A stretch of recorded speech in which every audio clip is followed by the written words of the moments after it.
Fala, meus amigos! Sejam todos muito bem-vindos a mais um vídeo do canal Criando e Colecionando. E hoje nós vamos criar um colecionável do nosso querido amigo Super. Sim, o Superman, ou Super-Homem aqui no Brasil, né, como foi conhecido durante muito tempo. Este que é o precursor aí da era dos super-heróis, que iniciou tudo, que trouxe todo o conceito que a gente conhece hoje, né, pelos nossos saudosos Jerry Siegel e Joe Shuster. Acho que é assim que fala o nome desses caras aí. Enfim. Mas o Super foi foi a primeira revista em quadrinhos de super-heróis que eu comprei, né? Eu me lembro até hoje, eu tenho ela guardada aqui na época dos gibizinhos da Abril. Não sei se o pessoal das antigas aí deve se recordar.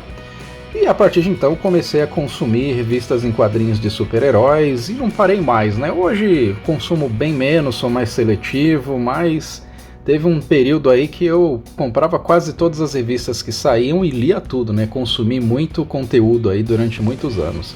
Mas hoje eu sou pai de família, né? Então a gente tem que dar uma maneirada aí, porque também não dá pra ficar comprando a revista toda hora, né?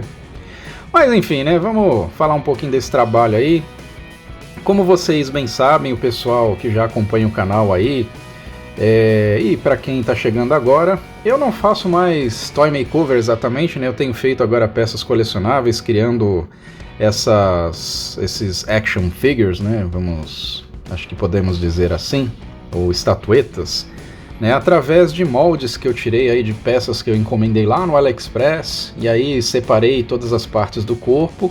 Fiz os moldes em silicone e eu tirei as cópias com resina. E aí, quando eu preciso fazer algum trabalho específico, eu escolho cuidadosamente as peças que eu preciso, monto o personagem e começo a fazer todo o trabalho de acabamento e modelagem por cima, né? Então, aproveitando basicamente ali a estrutura, mas sem muita coisa para fazer. Como vocês devem ter percebido aí, né? Eu fiz ali um preenchimento de musculatura, um trabalho ali para poder tirar todas as marcas de junção, né? Então não é simplesmente chegar, colocar as peças e fazer um trabalhinho por cima e acabou, né? Isso aí dá um pouquinho de trabalho.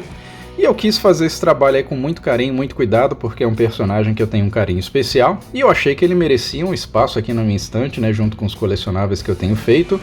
E principalmente porque ele vai fazer parte aqui da equipe que eu estou montando da Liga da Justiça, que tem como inspiração o desenho que passava lá no Cartoon Network e no SBT também.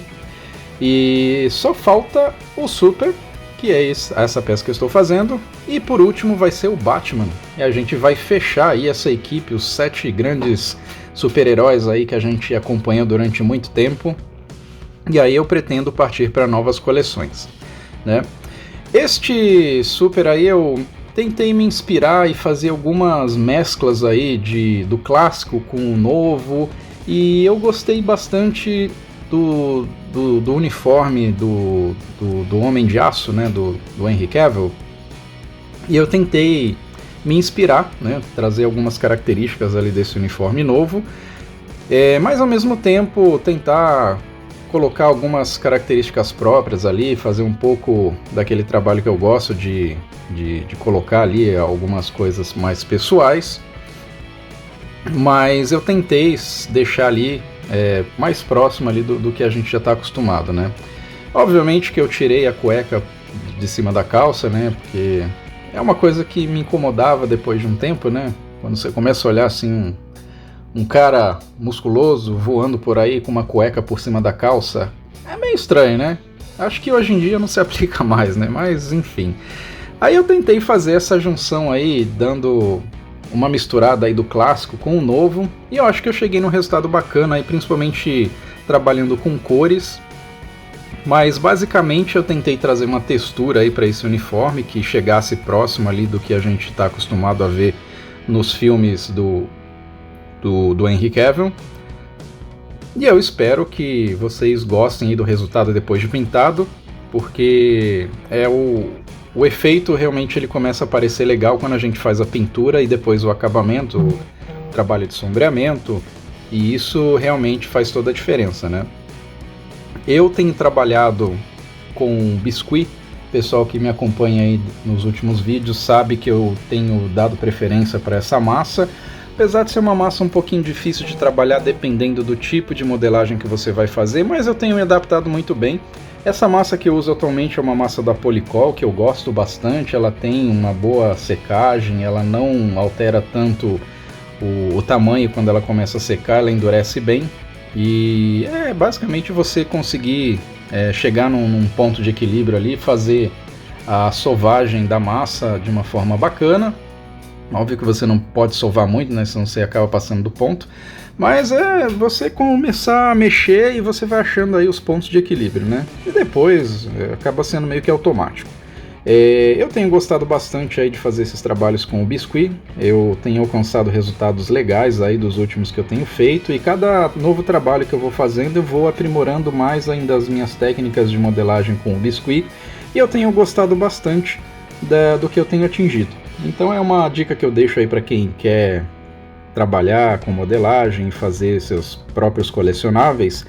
É basicamente isso, gente, não tem muito segredo não, vocês têm que botar a mão na massa literalmente e começar a fazer, testando. Vocês vão errar, vai dar errado algumas coisas não vão ficar legais, mas com o tempo vocês vão ver que o resultado vai chegando. Hoje mesmo eu faço alguns comparativos com trabalhos antigos que eu já fiz aqui e vejo muitos problemas que eu tinha, e hoje eu olho para trás e eu penso como é que eu vou corrigir esses problemas.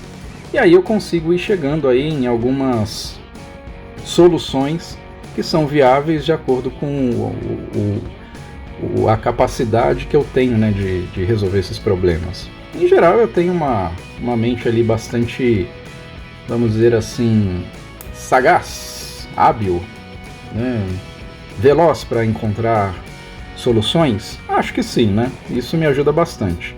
Eu tenho uma mente bastante criativa, então acho que isso é um ponto positivo. Mas enfim, né? Voltando a falar um pouquinho dessa peça aí, referente à inspiração, né? Que é o que eu estava falando aí. Como vocês podem ver, eu estou trazendo o símbolo aí, que é característico lá dos filmes do Henry Cavill. Mas eu fiz algumas coisas um pouquinho diferentes aí, mas principalmente na pintura, tá, gente? Eu tenho dado sempre preferência para pintar com o aerógrafo, porque o aerógrafo ele dá um resultado bacana aí de pintura, de acabamento, e se vocês tiverem oportunidade, façam esse investimento, mas muito mais importante do que o aerógrafo em si é o compressor, né? Se vocês tiverem um compressor aí que tenha uma boa pressão, ele vai ajudar bastante, porque aí vai expulsar melhor o ar ali e não vai ter tanto problema. Tem uns compressores aí que não são muito legais, eles são meio fracos, então acaba dificultando um pouco aí o trabalho com o aerógrafo. Mas, se vocês puderem investir, façam esse investimento que vale a pena, tá? Sobre o acabamento aí de pintura, no acabamento de pele, o que eu tenho feito ultimamente aí é utilizado essas técnicas aí de lápis de cor aquarelável e essas sombras de maquiagem, porque elas ajudam a dar um sombreamento bacana aí na pele. E depois, para finalizar o acabamento, eu faço a aplicação do spray fosco. Eu uso aquele da Acrylex, né? Ele dá um resultado bacana, ele faz uma boa aderência e protege bem ali o trabalho de pintura que você faz. Então sempre façam isso, porque isso vai dar toda a diferença na peça quando vocês olharem o resultado finalizado, tá? Quando vocês forem trabalhar com aerógrafo, eu recomendo que vocês usem um mascaramento aí. Utilizem uma fita crepe aí meio vagabunda que não tem uma aderência muito boa. Em geral, a fita crepe ela não gruda muito, né? Ela serve justamente para isso. E aí vocês vão conseguir fazer um mascaramento aí para proteger as partes que você não quer pintar, ou que você já pintou e não quer que suje com a outra tinta. E é basicamente isso que eu faço, né? Então eu vou aplicando máscara em cima de máscara até eu chegar na etapa final aí e conseguir fazer, né, a última etapa da pintura. Aí basicamente o que eu fiz foi esse trabalho aí de mascaramento. As partes que eu ia pintar por último, obviamente que eu não protejo, então eu deixo para que a própria tinta que eu vou passar por cima, ela faça o trabalho aí de cobertura. Mas o ideal é sempre você começar pelas tintas mais claras, os tons mais claros, e aí você vai partindo para o mais escuro, porque o mais claro ele sempre é mais fácil de ser coberto pelas tintas mais escuras. Se você fizer o contrário, fica um pouco difícil vocês conseguirem fazer uma cobertura bacana com tinta clara em cima da escura. Geralmente vocês vão precisar de várias camadas e aí pode ser que fique meio carregado ali e comece a rachar um pouco a tinta porque tem muita camada, né? Mas é uma dica que eu deixo, né? Cada um faz do jeito que quiser, eu acho que funciona melhor dessa forma, tá? Acabamento de pintura aí para fazer sombreamento, vocês utilizem a técnica do dry brush, que é uma técnica que eu já utilizo já há bastante tempo e dá uns resultados bacanas. Aí, como vocês podem ver, eu estou fazendo a marcação para iniciar a modelagem do cabelo. Dessa vez eu resolvi fazer utilizando o epóxi, porque eu achei que ia ser mais fácil e mais rápido também, porque o epóxi ele não tem alteração nenhuma, né, praticamente zero de tamanho quando ele seca, ele endurece bem. E acho que para cabelo curto ele funciona bem para fazer modelagem. Eu acho que nesse caso aí realmente foi melhor ter utilizado o epóxi do que ter utilizado o biscuit. Mas dá para utilizar o biscuit também sem problema nenhum. Você só vai ter que trabalhar de uma forma um pouco diferente, tá? Mas o epóxi ele funcionou muito bem e eu gostei do resultado final aí, né? O cabelo eu não peguei nenhuma inspiração específica ali, eu quis fazer um cabelo um pouco meio que padrão, não fiz aquele S o pega rapaz, né, que o pessoal chama, que é aquele cabelinho caído ali na testa dele. Resolvi fazer uma coisa um pouco mais dentro do padrão, que hoje tem aparecido muito nos quadrinhos, né, e na verdade eu nem tinha essa intenção, né? Eu fiz uma coisa meio padrão assim, mas acabou saindo aí e quando eu fui ver ficou realmente bem parecido, né? A capa aí é uma outra, é um trabalho à parte, né? Eu não resolvi fazer essa capa aí na modelagem com a massa, resolvi fazer com tecido, né? Eu comprei esse tecido aí que é tipo cetim, que é aquele levemente brilhante, e aí eu fiz em 2 camadas, né? Então eu fui aprimorando essa técnica também para poder fazer a capa e eu consegui chegar aí num trabalho bacana aí que eu consigo cobrir, né, as emendas utilizando cola quente e fazer um acabamento legal ali que fica bem bacana. Eu gostei bastante. E uma coisa que eu utilizo para fazer a capa é passar esse arame em volta aí nas bordas, porque é ele que vai ajudar a fazer a modelagem da capa para dar um movimento. Então esse é o grande segredo aí quando você for fazer capa com tecido. Eu recomendo sempre usar pelo menos um arame ali nas bordas, né, nas laterais, para que você consiga dar esse efeito bacana aí de movimento na capa, né? Para colocar a capa, obviamente eu precisei furar ali onde ela ia se encaixar, né? E depois fazer um acabamentozinho ali um pouco mais delicado para não ficar tão nítido que foi entuchado ali dentro do boneco, né? Como se estivesse saindo por baixo da roupa ali. Para fazer a base eu resolvi me inspirar nos filmes antigos lá do Christopher Reeve, tentando trazer um pouco daquele clima da Fortaleza da Solidão com os cristais. E aí quis fazer uma coisa assim meio de neve, utilizei alguns pedaços de madeira ali de... como é que chama aquela madeirinha ali? Compensado, né? MDF. Aí eu dei umas picotadas ali e fiz aquela aplicação de papel machê por cima ali, utilizando cola branca com um pouco de água e papel higiênico. E depois esperei secar e foi só depois fazer o acabamento de pintura em cima. Mas é uma técnica bacana aí que você pode usar em substituição ao biscuit, né? E aí vocês estão vendo uma batata, né? Aí vocês perguntam, pô, mas o que você está fazendo com a batata aí no meio do negócio? Então, né? Eu tava com um pouco de dificuldade, dúvidas em como que eu ia fazer os cristais. E aí eu tentei fazer com massa, mas não estava saindo legal. E eu pensei, cara, o que eu posso usar para fazer esses cristais aí, o molde dos cristais, né? Aí eu pensei, falei, cara, será que vai dar certo com batata? E aí eu resolvi arriscar. Cara, e não é que deu certo?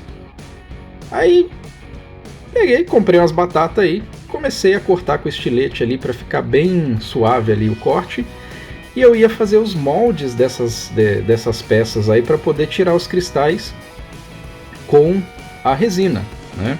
E é esse trabalho que eu estou fazendo aí. Então quando vocês forem fazer molde de qualquer peça, Esse é o processo que vocês têm que fazer, né? Tem que colocar numa base, proteger para não vazar. Eu utilizo cola quente ali para poder fazer o acabamento em volta, para que essa massa não vaze, né? No caso aí, essa coisa azul é o silicone, que é o que vai fazer o molde. Ele tem um catalisador ali que você tem que usar também, mas tem as instruções lá quando você compra. E é basicamente você jogar esse negócio aí azul, né, que é o silicone. Nossa, esqueci o nome do negócio, acabei de falar e esqueci. Tá com a memória ruim. Mas enfim, né? Ele não demora muito para endurecer, tá? Mas assim, ele não fica duro, rígido, ele fica meio emborrachado mesmo, tá? E ele tem que ficar assim mesmo. E aí depois foi só esperar ele endurecer na medida certa e tirar ali os pedaços de batata, né? Pode parecer estranho, gente, mas cara, deu muito certo, viu? Eu não achei que fosse dar certo, mas deu certo.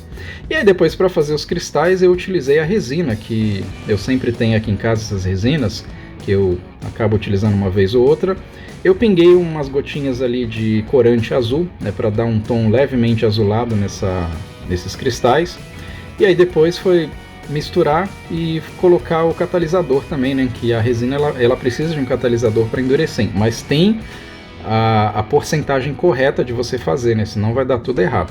E aí depois é basicamente você colocar lá dentro do molde, e ele vai demorar um pouco mais para secar, mas aí quando ele estiver durinho e ele não estiver quente, porque ele começa a dar uma esquentada quando ele começa a endurecer, e aí não recomendo que vocês mexam com a mão, tá? Utilizem proteção aí. Como eu já estou acostumado, então para mim é mais fácil. E depois é só tirar, ele sai com muita facilidade ali. Como vocês podem ver, eu fiz 2 vezes esse trabalho aí de colocar a resina no mesmo molde, para ter 10 peças ali de cristais. E aí depois foi fazer todo o acabamento aí nessa base. Como vocês podem ver aí, eu já estou pintando com a tinta branca, né, sobre aquele trabalho de papel machê que já estava endurecido. Fiz ali uns trabalhos de dry brush com um pincel um pouco mais largo ali, mais ressecado, para poder fazer os pequenos sombreamentos ali com uma tinta azul. Nem sei se dá para aparecer muito aí no vídeo. E aí foi fazer a aplicação dos cristais de uma forma um pouco irregular ali, tentando trazer aquele clima ali de Fortaleza da Solidão. Esse trabalho é um trabalho de paciência. Eu peguei algumas inspirações, eu busquei algumas coisas, mas cara, deu muito certo esse lance da batata aí. Acho que eu vou acabar utilizando para outras coisas aí, outras ideias que eu tenho. Acho que vai dar muito certo, né? Eu não recomendo que vocês comam essa batata depois que vocês fritem, porque como ela foi misturada ali na resina, no silicone, eu acho que não vai ficar muito gostoso, né? E não vai ser muito legal vocês ingerirem isso depois, né? Mas sei lá, né? Tem louco pra tudo. E aí, finalizando a base aí, foi fazer o acabamento de pintura ali, dando uma leve jateada com o próprio pincel ali, para dar uma sensação de neve. E aí foi só colocar o boneco ali na base, né? Eu coloquei uma peça de ferro ali fincada embaixo da perna dele, e com ele na base eu comecei a fazer a modelagem da capa para poder dar o movimento que eu queria, né? Esse trabalho aí é um trabalho que você pode fazer da forma que quiser, tá bom?